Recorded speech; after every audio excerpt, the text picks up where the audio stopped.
Canadian Conservative leader faces revolt by his lawmakers. The leader of Canada's Conservative Party is facing a revolt by his party's lawmakers and could be ousted as soon as Wednesday. Toronto. The leader of Canada's Conservative Party is facing a revolt by his party's lawmakers and could be ousted as soon as Wednesday. If successful, he would be the third main political rival Prime Minister Justin Trudeau has helped bring down.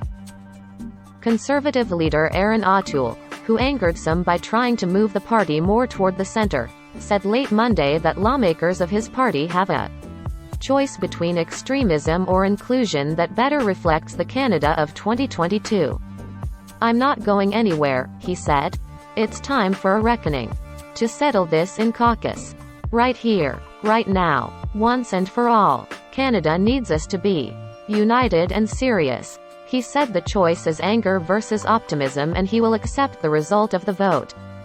Garnet Genuis, a Conservative member of Parliament, tweeted that 1/3 of Conservative lawmakers have signed a letter calling for the end of O'Toole's. Genuis went public after many news organizations reported on the revolt that is now in the open. He accused O'Toole's team of attacking members of his own. Whether O'Toole remains Conservative leader has big implications for the Conservative movement in Canada. If removed, the party could swing back further.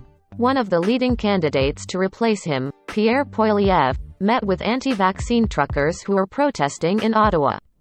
Many Canadians were outraged by images over the weekend of protesters urinating on the National War Memorial and dancing on the tomb of the unknown soldier. A number carried signs and flags with swastikas and other Nazi symbols.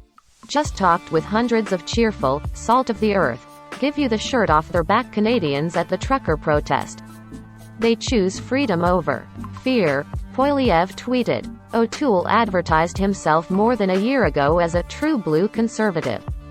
He became Conservative Party leader with a pledge to take back Canada, but immediately started working to push the party toward the political center.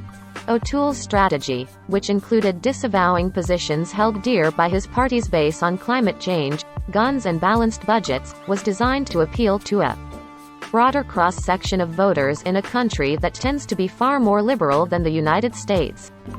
Whether moderate Canadians believed O'Toole is the progressive conservative he claims to be and whether he alienated traditional conservatives became central questions of the campaign. O'Toole failed to win more seats in and around vote-rich Liberal Toronto, Canada's largest city.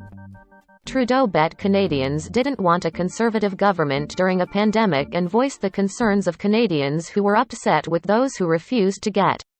After last year's election loss, the Conservative members of Parliament gave themselves the power to vote on O'Toole's leadership.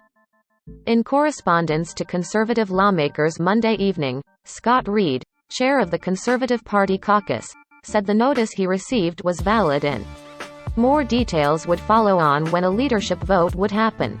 Conservative lawmakers are next set to meet Wednesday.